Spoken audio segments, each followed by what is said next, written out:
சகோதரத்துவம் நிர்மூலப்படுத்துகிற பொழுதே தெரிந்து கொள்ளுங்க, அவனுக்குள்ள ஒரு இச்சை குடி கொண்டு இருக்கிறது. இச்சிக்கிறவர்கள் இச்சை என்று ஒன்று இருந்தால், மாம்ச இச்சை இருந்தால் வேசித்தனம் செய்யலாம் கூட சரி, நாளைக்கு செய்வான். இன்றைக்கி டைம் கிடைக்கல, ஆப்பர்ச்சுனிட்டி கிடைக்கல, ஆள் கிடைக்கல. இன்றைக்கி அவன் என்ன சொல்கிறது, வனாந்தத்தில் இருக்கிற தாவீது போல் இருக்கான். இப்போ all Indians are brothers and சிஸ்டர்ஸ்னுவாங்க. கையில் காசு கிடையாது, போதுமான எதிர்கால பிரகாசம் கிடையாது. எப்போ அது கோலியாத்தை வீழ்த்தினானோ அப்போ தான் அவருக்கு வந்ததே வாழ்க்கை. நம்ம சொல்கிறோம் அபிஷேகம் கிரியை செஞ்சதுன்னு, அங்கே இருக்கிற பெண்களுக்கெல்லாம் ஒரு பெரிய கதாநாயகனாக மாறிட்டார். பெண்களுக்கு தாவீது என்றால் பலவீனம், தாவீதுக்கு பெண்கள் என்றால் பலவீனம். இது அப்படி இல்லையே, நிற்கலாம் இல்லையா? நிற்க முடியல. எழுப்பப்பட்ட சபைக்கு நிற்க முடியாது.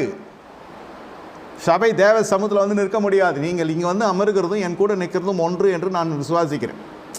That means you are travelling with me mentally, spiritually and socially also. எங்கே போகிறேன், அங்கே போகிறேன், ஆராதிக்க